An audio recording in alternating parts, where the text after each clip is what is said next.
There are many ways to train a dog, and one that I include in my day-to-day with not only my own dog but also my customers is shaping. Shaping is essentially building a behaviour in slices by allowing the dog to try different things until prompted by a strong marker that they have made the right decision, and continuing this until the desired end goal is reached. Think the hot and cold game, with minimal feedback but clear and precise enough for them to make good steps in the right direction. Here, my end goal is Floki placing the balls into the basket. By prompting her with nothing but the equipment, I allow her to try out whatever she wishes. As well as my end goal, I also have an idea of the stages it will take to achieve this. The first being her touching the ball somehow. As soon as this is a choice she makes, I use her marker, which for Floki is a clicker, to give her the yes that she's been waiting for. I then do around 5 repetitions of this to really confirm she's doing the right thing. My next criteria is for her to work towards picking up the ball, so any opening of the mouth on the ball. I will now stop marking her, just making contact, and wait to see what else she will offer. As you can see, she tries this pretty quickly.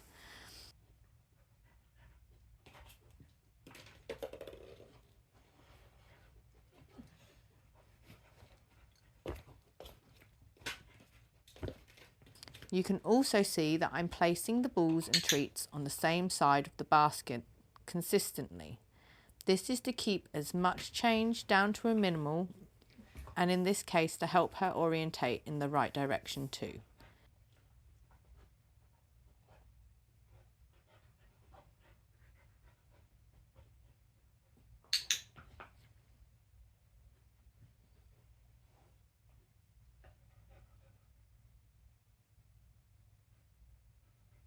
Now, after this stage has been repeated again, I move on to her picking the ball up entirely.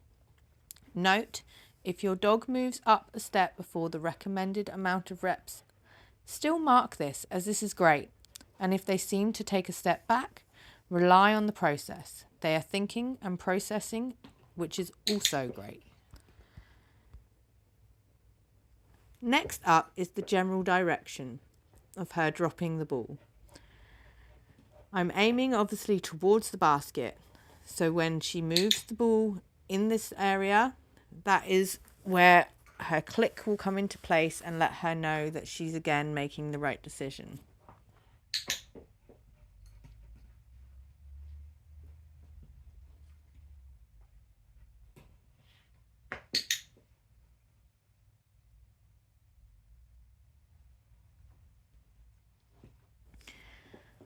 Again, once these have been repeated enough times, my final stage is her actually placing the balls into the basket, which once again entails me no longer marking until this has been achieved.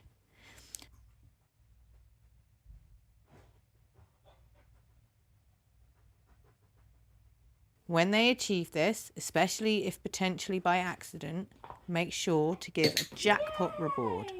In this case, verbal feedback, as I haven't made any sound towards her until then, and extra treats has given Flo all she needs to know in the fact that she has made the right choice. Again, at this stage, if you find the dog goes backwards and tries other alternatives, simply don't give them their marker and let them figure out the difference between what worked and what hasn't been working. Once she's gone back to placing the balls into the basket, it's a matter of again repeating this until she has managed to get clear feedback as to what she's doing being correct. Now, the next step would be adding the cue.